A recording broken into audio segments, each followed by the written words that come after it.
Hello, and welcome to Meeting in the Sacred, a podcast where each week we invite you into diverse conversations about physical, emotional, and spiritual well being in the pursuit of wholeness. My name is Danielle Chandler. I'm a Christ Path mystic and wholeness coach. And my name is Teresa Noach. I'm an interspiritual enthusiast and published author with an eclectic Christian background. And no matter where you are in life, if you're curiously seeking, deconstructing, reconstructing, struggling in your faith, or just feeling lost, you are welcome here. Hello, and welcome to episode 6. Last episode, Teresa invited us to visit the question, what or who is God? Which has led us to today's episode to sit with the question, what does it mean to be human? Through my studies and experience working with people, it has become evident that throughout history, people have been fascinated by our existence. We can see societies, cultures, and religions have been pondering about this idea of the human nature and what does it mean to be human. The curious nature of mankind has stirred up thoughts and questions about how did we get here? Is there a reason or purpose to our existence? And why are we here to begin with? Well, we have Immanuel. I have a few quotes for you here. Immanuel Kant, I'm guessing that's how it might be pronounced, a German philosopher and one of the central Enlightenment thinkers, believed that we interact with the world based on our perception of it. He believed we are human because of our reason. Like other species, we do things, we act, but unlike them, we give reasons for our actions. For Kant, this was essentially what it meant to be human. Quote, all our knowledge begins with the senses, proceeds then to the understanding, and ends with reason. There is nothing higher than reason, end quote.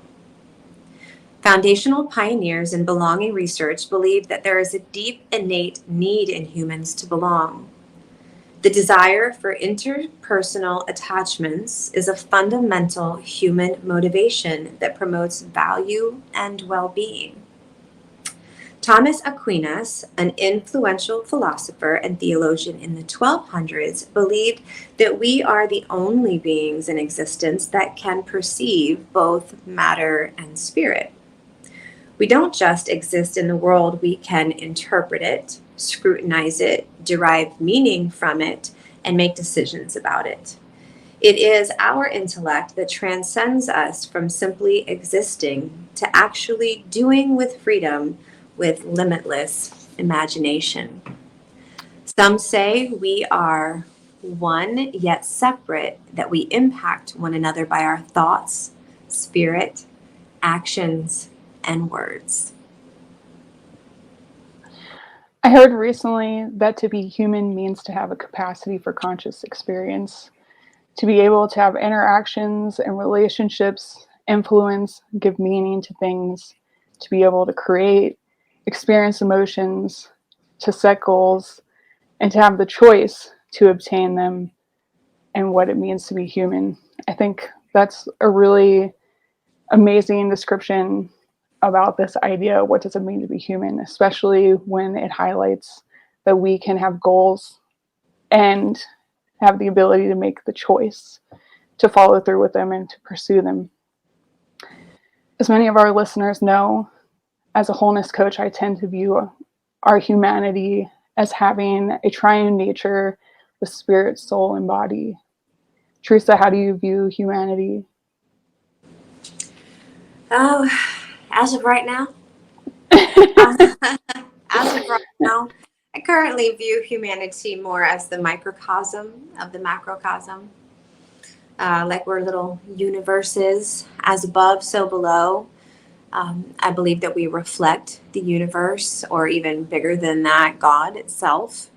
A village is a microcosm of a country. A family is a microcosm of a village, and so on.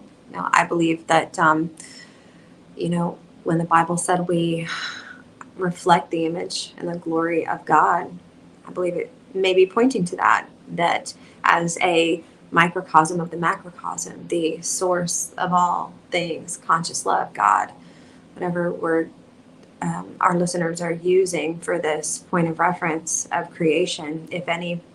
I would say that we are here to reflect that and that we can see that image within ourselves. Mm. That's where I'm at right now. Yeah, that's great. I think that's really beautiful. As I was pondering this whole idea, what does it mean to be human?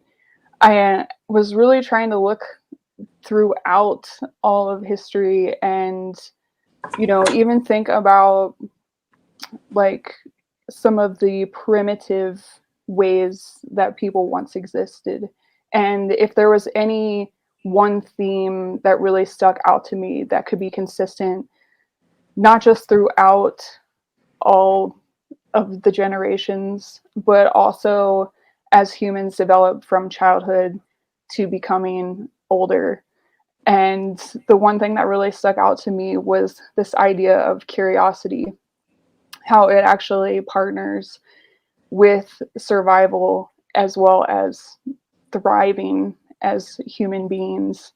And on a soul level, how curiosity really influences the body in certain ways, because it's in our thoughts that move us into action. And so I feel like as we look at our human growth on, a wide level as well as a personal level, and taking into consideration these three parts of ourselves, soul, spirit, and body, that curiosity really does play a massive role in all of existence. And I was trying to think of other things, like as I read that definition of what does it mean to be human, having a conscious experience that we are able to create. I think that's also something that we can see throughout the generations, as well as our growth being human on this earth. That we create breath, we create different sounds, with our voice, with our bodies, that we are able to reproduce, not just by having children, but also to be able to take these worlds that are inside of us, that are longing for us to take what's living in us and to actually pull it out of us and make it something, to put a physical substance to, like, for instance, for me, it's art and music. I know you're a musician too, and we're both writers. So we have these things that are living inside of us, and, we dream about them. But if we take them out from within us and we put them into the world around us, and we create this tangible substance that others get to experience. And because of that choice, there's not only influence, but there's impact, and that was another thing that I started to really think about when I was thinking, like, what does it mean to be human? That our choices really matter, and that they do have some kind of influence, not just on our surroundings, but on each other. And I I like something that you highlighted when you were talking about how you view humanity is this idea of oneness. A lot of people I have come in contact with have also sat with this idea of oneness. To what extent does our existence or our humanity, our being, whether it's spirit, whether it's this manifested presence of our flesh, like, how much influence and impact do we actually have on one another, and on what level? you know some people, they pray and they believe that their prayers are actually impacting something, or releasing something, or awakening something, whether it is in nature or the world around them, there is this belief that, whatever is living inside of them is actually being released into other people's atmospheres and impacting them. Also, when we look at how we choose to be in the environments around nature, what our choices impact how we influence nature. I love that you had brought that up in what you had shared. Do you want to unpack that a little bit more? What's your view and interpretation on our oneness? Mm. Well, after sitting in a few mushroom ceremonies, I see the world quite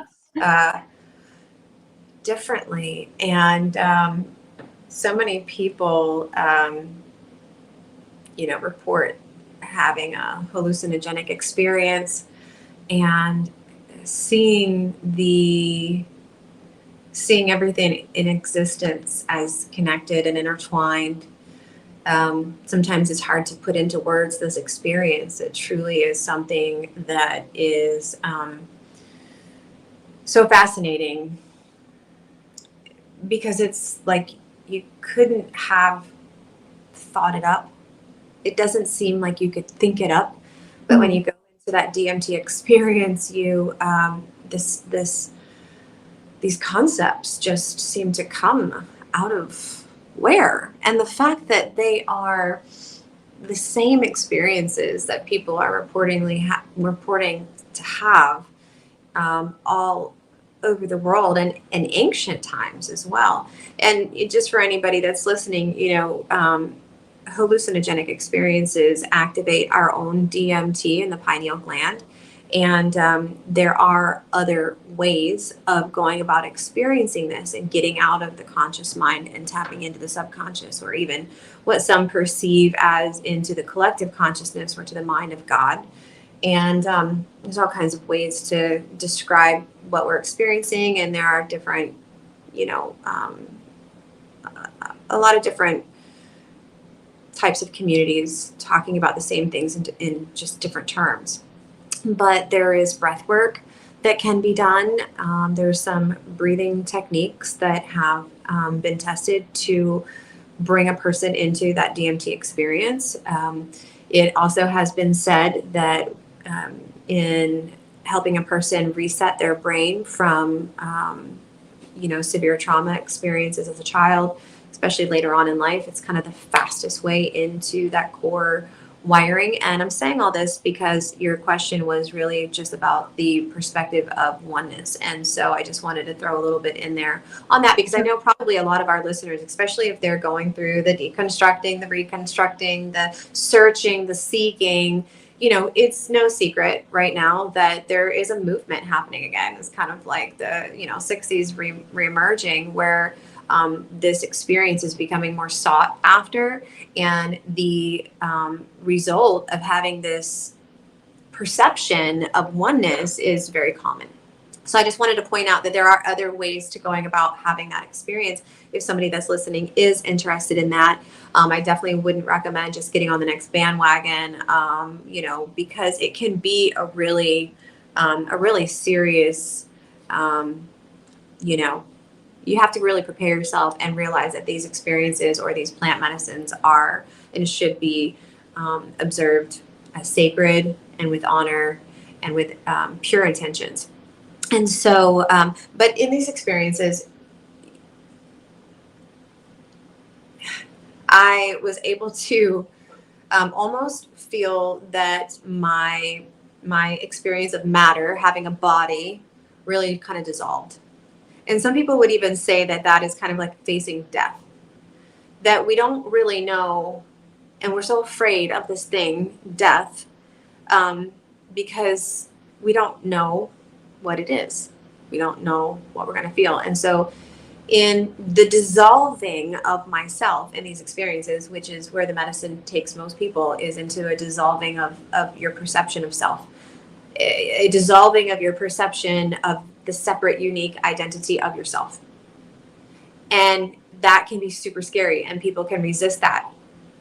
So a lot of times people are prepared in these, going into these, to understand surrendering to that is what's going to help you lean into the experience more peacefully. But I think that points to something also really valid, is that how much of our lives are we spent in resistance to the inevitable, which is death. And so in coming to this place of being able to see everything as one, I had to first be able to perceive the dissolving of my individual identity, at least momentarily. So the dissolving of my existence as Teresa, with an awareness of Teresa and the avatar and my ego and all the things that make me Teresa, the experiences of this life, all that for moments disintegrating. And in that disintegration of me, I realized I'm still here. I'm still here. In the proverbial death of me, I was still here. And so you come back from that experience kind of asking yourself questions like, I don't know. I mean, yes, human beings set goals. I don't see cats and dogs and birds setting goals. That is definitely a unique function that we have. I haven't yet seen any other types of mammals producing rockets that can go to space yet. So, I mean, our intelligence is definitely unique from other mammals in that way. Our interactions with one another are obviously very different than what we see in the primitive world.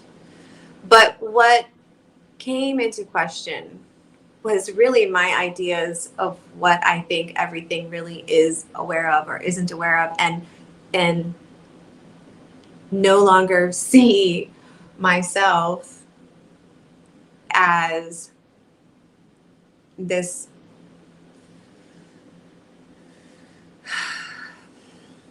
supreme intelligent being, human, but really fully supported, fully in the flow with everything, the entire macrocosm. That without all of these other elements, we wouldn't even be the intelligent beings that we are. All of these elements are other parts of us.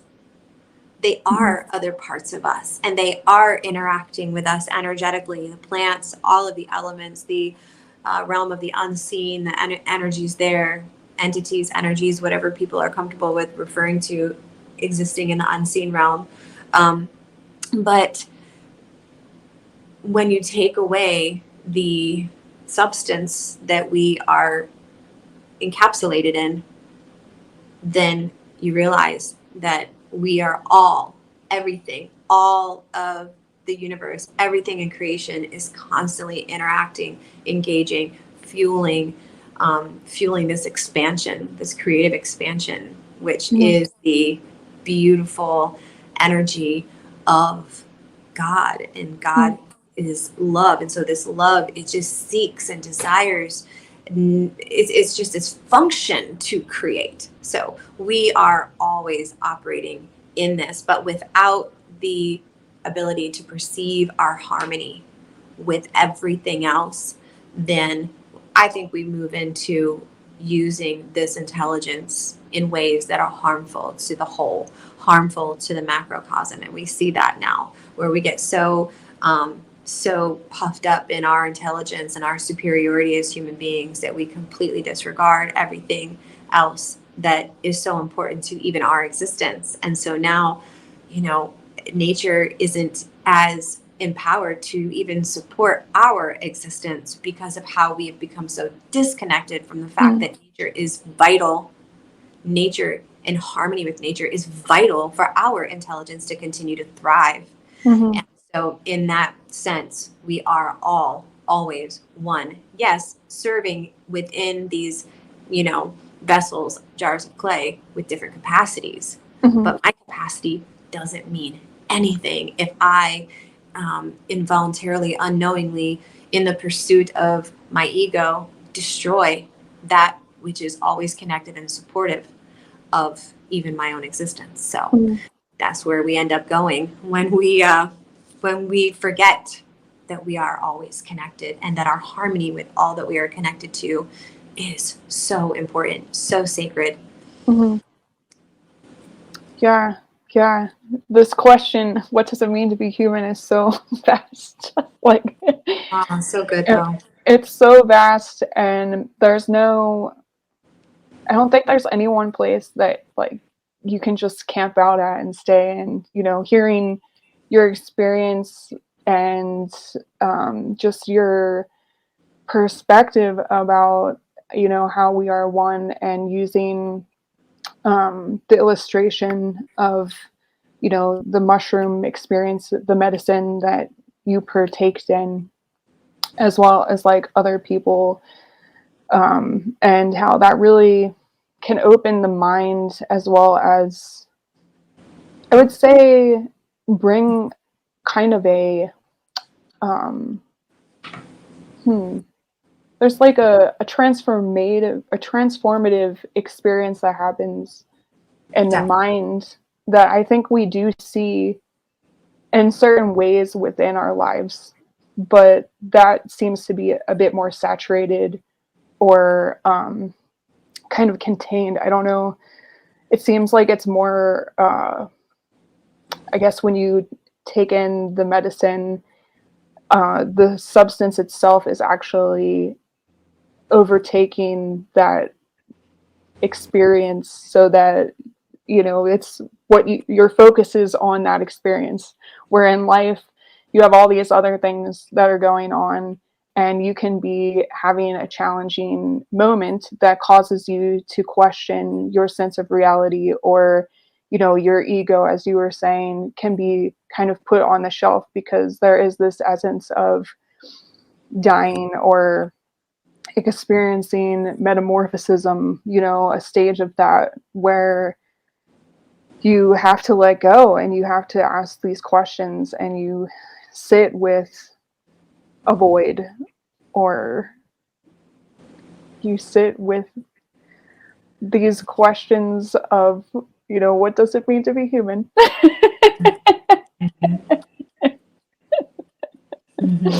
And it can take you to places that I think on a soul level, um, can be extremely transformative, and that does influence your spirit and your body as well, because you are maturing in so many different ways, on so many different levels, and it's influencing your choices, and what like goals you're going to make next in life, and how your body chemistry is actually being released, with the happy hormones. Like, if you are accomplishing these goals, if you are seeking out certain things in life and having relational connection, you can be experiencing dopamine and oxytocin, serotonin, and your endorphins, and that can help elevate your existence even more, so that in the future you probably will revisit these moments of transformation, where there will be another season of death. There will be another season of rebirthing, and there's kind of this ecosystem that we dwell in within the spirit and within the soul that continues.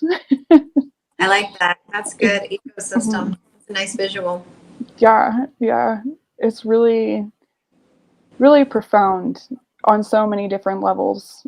And even though we are conscious beings on so many levels, we have so many experiences that are almost subconscious. And I had read something recently, can't remember the exact numbers, but it said something like our conscious, I guess, how we function consciously is only like 5% or something crazy like that. It's really, really small. And other than that, I guess we're just working from memory, working from coasting. I don't know who did that study, but I would like to look more into that, because that also makes me wonder how we haven't tapped into all of the spaces in our brain. They say that we only use a certain amount of our brain. The I first thing wonder. I think of when you say that, what I think of when you say that is a bank account. If somebody had said to me, why are you struggling to pay your bills and put food on the table? You're only using 5% Mm, of your bank account. Did you not know that you have another $950,000 in there that you could mhm, actually buy a house and fill the fridge and even feed the community? Did you not know you have access to another $950,000? I'm assuming that we're dealing with 1,000 or whatever. I'm not doing the math on whatever I just said right now, but you get the point. yeah. You get the point. Um, but yeah, that's kind of what I see. And as you say that, there's a lot of that research has been out for a long time, and so anybody that's listening can do a Google and find plenty of great um, sources on that. Mhm, Yeah, yeah. 5%. 5%. We have so much untapped potential. Mhm, yeah. And the brain in itself is a huge part of our physical existence and how we have our fleshy human experience in this world. So it's interesting that there hasn't been more, I guess, intentional studies in order to know how to educate people to tap into those resources and why that could be important or valuable. Mm. Yeah. Yeah, there's definitely some theories and some conspiracy theories probably we could have a lot of fun with, but but definitely it would be good to I had a thought and just fluttered away. Maybe you can reach up and grab it. I could let 6% out.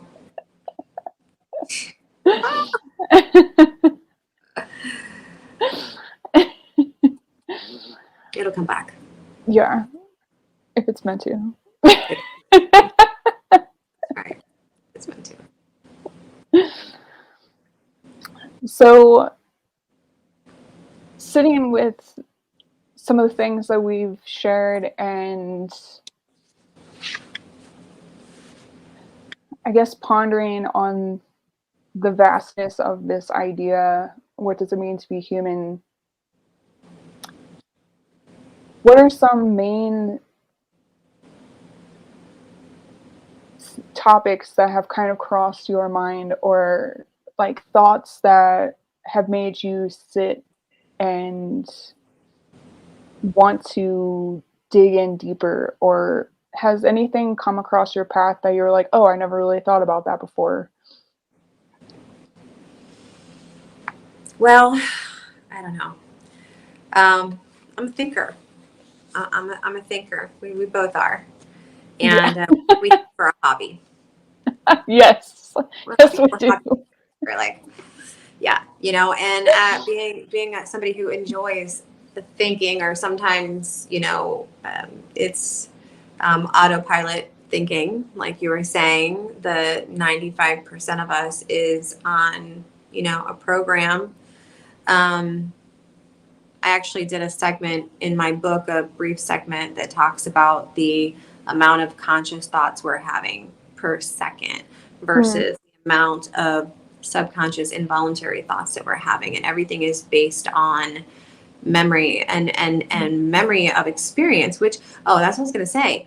Um, so when we are in gestation after conception, we don't have a brain yet, right? But the intelligence of our cells is quickly forming a brain, which later on we perceive as doing our thinking, but yet we were mm, already thinking. We were having involuntary thinking. We were having communication in our cellular being that was moving our matter to the process of evolution, so that, the human gestational evolution, so that we could sprout limbs and fingers and mm, have a brain and a heart, and so there's consciousness moving towards a goal mm, in our being before we even have brain. So that was actually brought up listening to a debate with Richard Dawkins, world-renowned atheist professor, and then the guru I mentioned on our last conversation. Actually, he doesn't even like to be called a guru. He's just a biologist that likes to talk about consciousness, but he doesn't like to be called a guru. And that would be, oh my gosh, that'll come back to me too. Man, what is going on in the stars today? What is going on in the pregnancy hormones? That's what it is. I was just going to say. Sidestep real quick, listeners. We just found out a week and a half ago that I am expecting. So now you are listening to two pregnant ladies. So that's our disclaimer. That's our disclaimer. All right. So if we say stuff that doesn't make sense once in a while, we're allowed to do that. We'll catch it and we'll go down into the description feed, and we'll change anything that we need to change. No, but I was just saying all that to try to buy time to remember his name, and it is Deepak Chopra. Nice. Deepak Chopra. So Deepak Chopra was arguing with Richard Dawkins about, consciousness not coming from the brain, because the argument from the atheist was that, consciousness was actually a byproduct of the evolution of the brain. So as we evolve, it kind of is one response begets one response, begets one response, begets another response, and then response. And that's all of that involuntary intelligence within us that's creating from experience, and it just continues to go. And so we're born and we continue that process as babies, experiencing, seeing, sights, sounds, all of this is going into this hard drive, and creating our ability to function without having to think about everything that we're doing, which is great. It's nice to be able to have certain things on autopilot. It's nice to not always have to be thinking about everything that we're doing. That's a beautiful part of being human, is to have this inner hard drive that's working to support our most effective way of being. And but Deepak Chopra argued with him that consciousness didn't come from the brain, because we were consciously evolving into existence before the brain even existed. So there's that. As far as, you had mentioned something about curiosity, and we even talked about this in our last episode, curiosity really being a vital part of our human experience, especially when it comes to our physical development, and then also when it comes to our intellectual development. So curiosity from the Christian viewpoint, if we are created in the image of God, as I mentioned earlier, then curiosity must be an attribute of this creator in whom we were created in the image, seeing as it's such a vital part of how we evolve as human beings. And so one would ask how an all-knowing creator could be curious, right? How can an all-knowing creator be curious? Some things, like there's links that seem to not really fit together in this picture.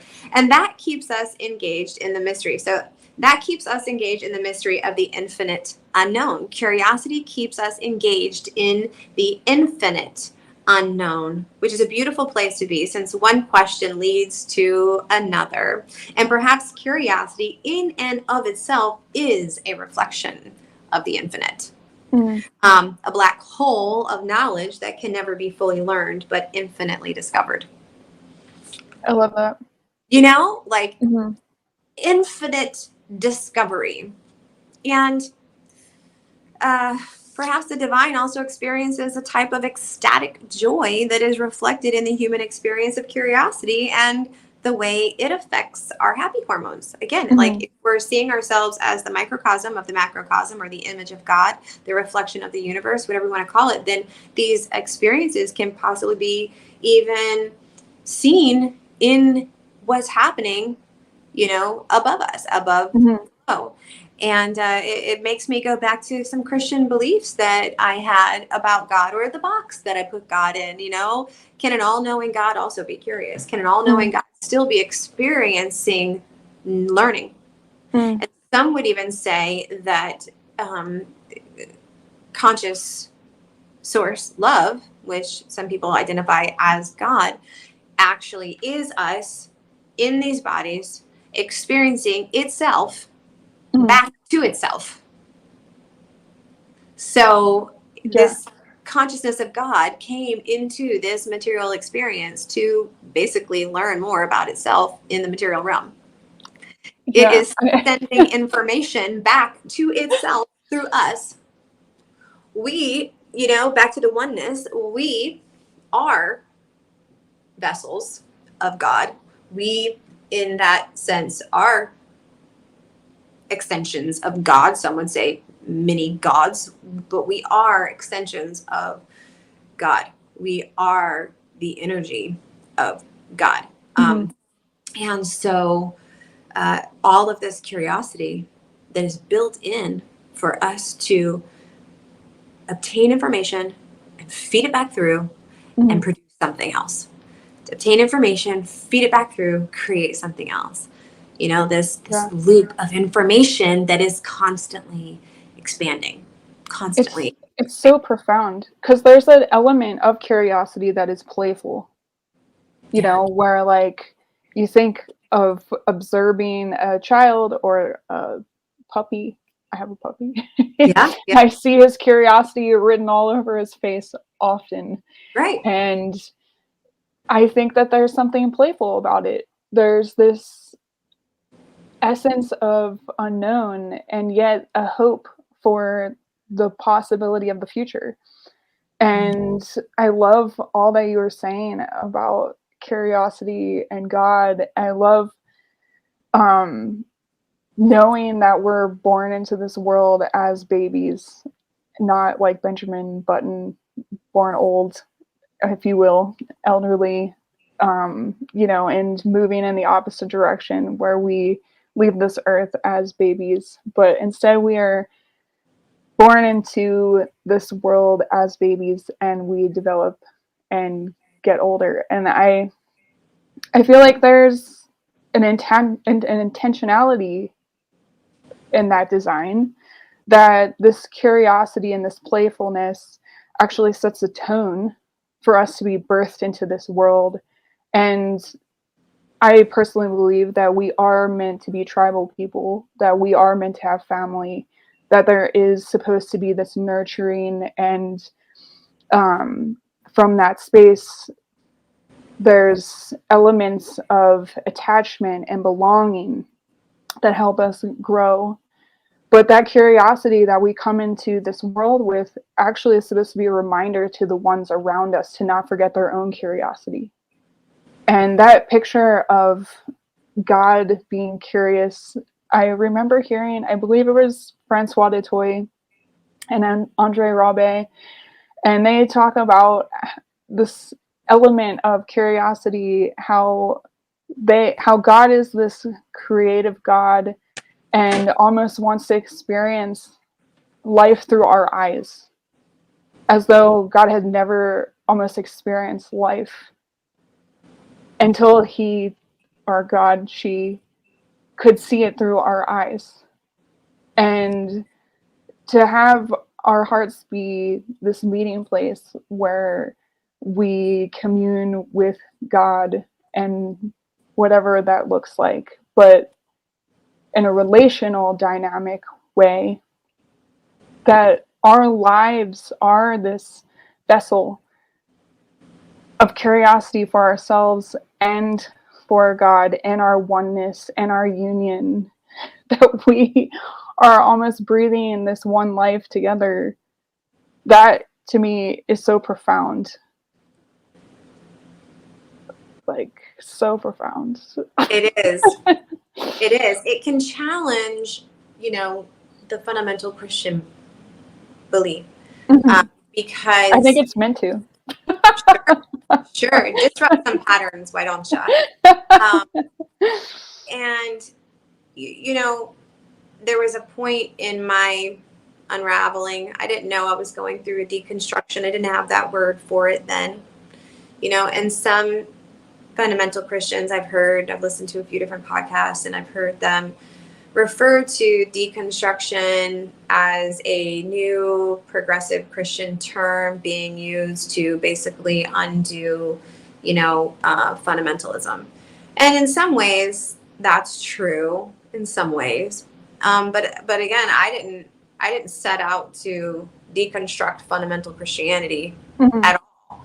I experienced a very natural one question leading to another. Writing my book really was a catapult for that experience, because as I was digging into more research and I was discussing some of the areas that I needed to have some more clarity on around God and the Bible as I was writing my book, I came across what I experienced as some pushback from particular people in fundamental Christianity. And so I finally realized, as I was also experiencing a pattern disruption and I was getting very uncomfortable with what I was hearing, I, thank goodness, at least experienced enough curiosity and trust that I finally came to a point, kind of like that dissolving of self, where you Mhm. surrender, in the hallucinogenic experience. It's like, Right. oh my God, I'm gonna die. Okay. Oh well, I almost said F it. I'm gonna die. What's gonna happen to me when I die? Oh well, I guess we'll find out. You kind of get to that point where you go, man. And so I had to say to myself on this unraveling journey that I realized later was a deconstruction of certain fundamental thinking that I had. Not all fundamental thinking is incompatible with how I see the world, right? But a lot of it had to really be tested and challenged. And so I came to this point where I thought, man, how can I believe that this grace? Now, going back to where I was at with my faith at that point in Christianity, how can I believe this infinite love of God, this grace that is, that was poured out of a person's body named Jesus on a cross, who bled and died for all beings and was tortured and tormented, and in this God who came in physical form to take on the sins of the whole world? This is what I believed about what the Bible said at the time, and a lot of that has been expanded upon and to include more of a inner Christianity or a gnosis experience. But at the time, I at least had enough to say to myself, well, I believe this, and I believe this about this loving God, and I believe this about this loving Jesus, who is God. That's what I believed. And so yet here I am hearing something that kind of disrupts me a little bit, and I'm experiencing fear, or I'm experiencing anger, or I'm experiencing. So then I started curiously following those emotions of fear and anger to find out, what is it? If I really believe that I am saved, if I really believe that I am, redeemed, if I really believe that I am filled with the fullness and the measure of God, and I'm permeating with the love of Christ, and I'm a new creation, the old is gone and the new is come. If I really believe all these things, then how could one little question that differs from the way I see things cause me to feel so insecure and so unstable within Mhm. myself? I thought, man, my belief really isn't as secure as I thought it was. And that was one of the hardest things to feel and to accept, Mhm. that the the presence of those emotions in the face of a belief that challenged mine, to me, was indicative that my own belief was rocky. My own Mhm. belief needed to be poked a little bit more, Mhm. because if my belief was as solid as it was, then why am I feeling so threatened by this? And so, fortunately for that, I was able to curiously dive into so much more and really become the bird who flies out of the cage. I look back now and realize that the door was open to the cage, and Mhm. I was acclimated to staying inside of the cage, but I didn't realize that I was acclimated to staying in a cage. I didn't know what it meant to fly.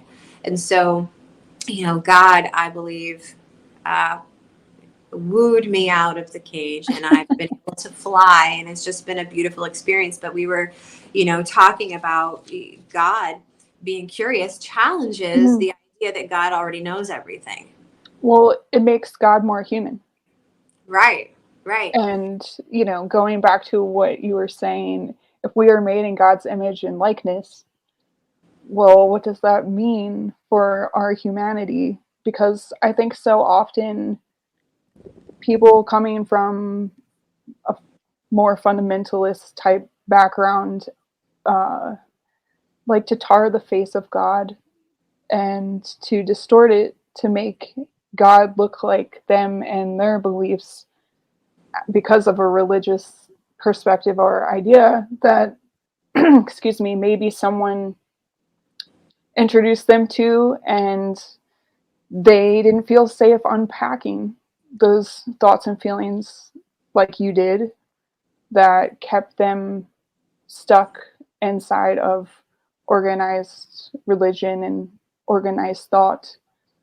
And I think the essence of being made in God's image and likeness is knowing that we are free. There's this invitation through such freedom that allows us to experience the ebbs and flows in life, like the natural rhythms that we see in nature. I don't feel like it's, I don't want to make this a black and white statement because I do believe in miracles and I do believe that prayer can be powerful. It's a powerful agent. I don't necessarily um, believe that I understand it. I don't understand really what's going on. I think that we can set intentions and things can manifest, and there's these beautiful things that can happen. But I am not saying that I 100% know what's going on. But I do think that as we look at nature and how our design has been created, but relationally, that there is this way of existence where time and space really matters. And so things don't necessarily typically poof into existence. You know, a baby isn't just like conceived and born in an instant. There is a developmental time. There is a whole entire process that that baby needs so that it can come out of the mother's body and be introduced to this world. I see that also in a soul, on a soul level with healing, that there's usually a time period where people have to step into kind of like what you were saying, this relationship with self of identifying, oh, I have these feelings and emotions happening inside of me, and that curiosity arises. And then you have this choice, well, what am I going to do with that? Am I going to go deep into that and try to gain understanding and awareness of what's actually going on inside of me? Or am I just going to pass it by, and be like, oh, that happened and now we're moving on to the next thing. But when it does come to healing and growth, just like in nature, our hearts need time to process, just like it took time for wounds to happen internally within us. It takes time to understand what happened and to invite what I like to say a greater intelligence. You can call it God, the spirit of God. But I also think that our spirits know, because they are in union with God, the revelations that we're seeking. And you were kind of highlighting this a little bit earlier when it comes to this kind of intelligence that creates a baby in the womb. And I can look at some of the studies that I have learned about when it comes to trauma, even, and how it can be stored in the body. And it's not necessarily something that is consciously in the awareness of our thoughts per se, but the body itself can hold the trauma. And there are certain choices that we can make in life to help release that trauma or have it surface so that we can identify that what's going on in our being. So I think that all of this study and dynamic that I've just kind of shared really does go back to our reflecting of, well, then who is God? And what does it mean to be human?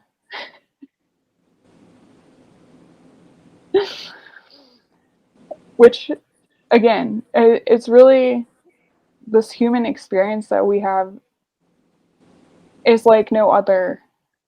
You know, this vehicle, I feel that we have inside of our fleshy being is such an honor. It's such an honor to experience this life in this way. And I was actually reading recently how there's a Buddhist sect. They are Nimbustu.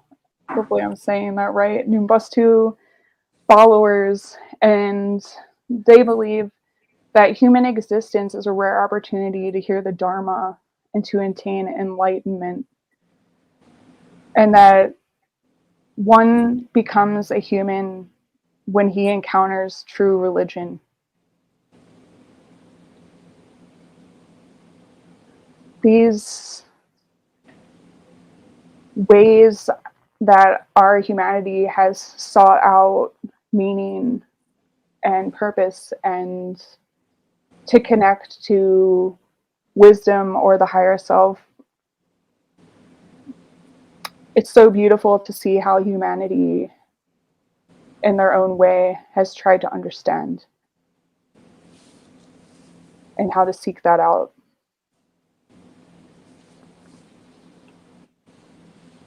It's beautiful when we become researchers of spiritual ideas, Mm-hmm. um, and we follow the trails as Yeah. thinkers and communicators. We both enjoy thinking and communicating, and so when you're wired this way, not everybody is. Most people that are listening probably have some form of it, because if you're a podcast listener or you're listening to our podcast, the likelihood of you being a thinker are probably pretty high. Or maybe you're starting to be a thinker and you've had something come open within you, and you enjoy going on treasure hunts, and you're not afraid of, or maybe you are afraid, but do it afraid, right? I mean, because I did it afraid. I did it afraid. I did the research while experiencing fear that I could be on a slippery slope to hell. Mm-hmm. And I'm so glad that I did, because now, as I've been able to see and hear and learn all of the different, there's still so much more, infinite black hole of curiosity and learning, but I see so many parallels with what I did, believe, and what I do believe.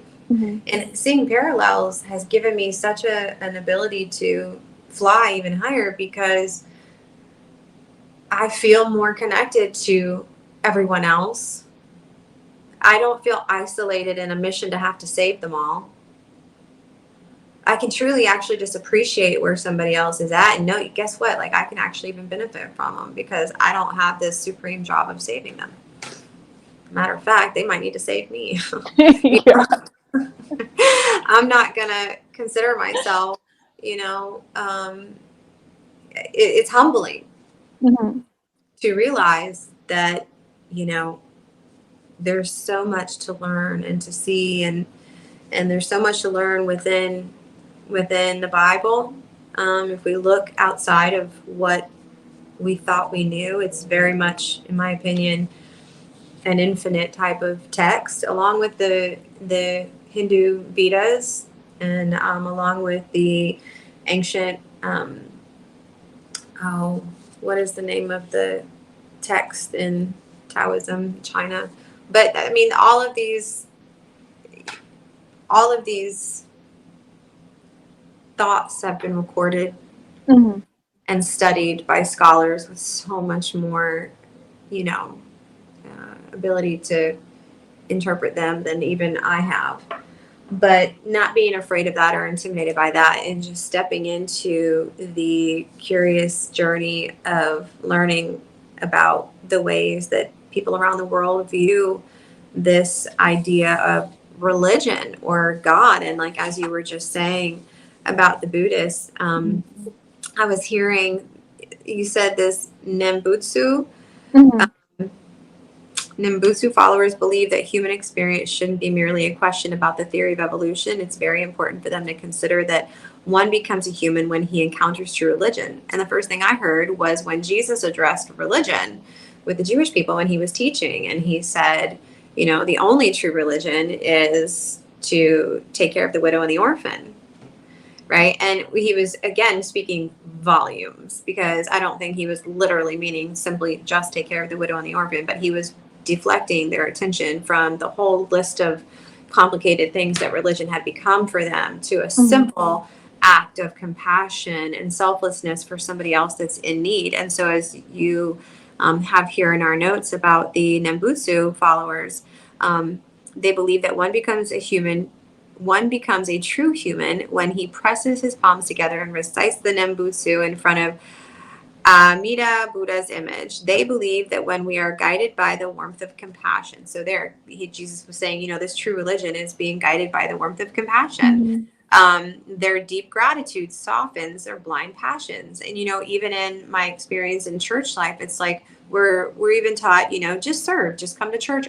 Our church was big on serving and doing a lot of, you know, outreach in the community and feeding the homeless. And it's true, when you get out and start thinking about how you can meet someone else's need, your compassion begins to take over. And you know, you do experience the type of softening of your blind passions, or as it says here, yeah, softening of your blind passions, or more peace of mind, and the ability to overcome the life of suffering with strength Mhm. is in that place of allowing ourselves to be moved with compassion for something and someone else. And, you know, is that what makes us human? Is our ability to have compassion, to feel compassion, and to be moved on behalf of something outside of ourselves and for the better of something and something or someone outside of us. Mhm. It's Maybe, beautiful. maybe that's one piece of it. Yeah. Well, before we close, I would like to read a poem that I heard on a TED Talk by Sonia Sanchez in light of our conversation today. Someone said there is a dance in each one of us. I would say there is also light, moon, prayer, rain, ash, and river. A river of castanets feeling the pulse of this day. You, my brothers, my sisters, must finally break into a dance of butterflies, ringing in and out of our American dreams, hanging bamboo laughter, lighting our world and our homes, campuses, streets, churches, cathedrals, mosques, meeting houses, synagogues, our eyes, our memory against peacock catastrophes. You, my brothers and sisters, must finally answer the most important question of the 21st century. What does it mean to be human? Scrape the rust from your eyes, go floor by floor, window by window. Become new brides and new groomsmen among change. Breathe in Latinos, Blacks, Native Americans, Jews, gays, Muslims, Asians, whites, lesbian, Chicanos, Africans, transgender. So come, come, with yourself singing life, life, life. Singing eyes, singing hands, alarming the deaf singers that we have come to celebrate life, life, life, until we become seen women and men again walking barefoot across our souls, always with a prayer on our tongues. That's beautiful. Thank you. Mm-hmm. Well, everybody, we want to thank you for listening again today to episode 6. What does it mean to be human? And if you want to get in touch with Danielle or I, we have a website called meetinginthesacred.com. And if you would like to visit my personal website, you can go to Unraveled Together, where also my book is available there, Unraveled from Trauma to Transformation. And Danielle, what's your contact information? You can find me on Instagram for my wholeness coaching. It's under You Are Fully Alive. And to check out some of my jewelry or other creations, it is under Raw Elegance Creation. Awesome. So thanks again for listening, and we'll talk to you again soon on episode 7. Have an amazing day.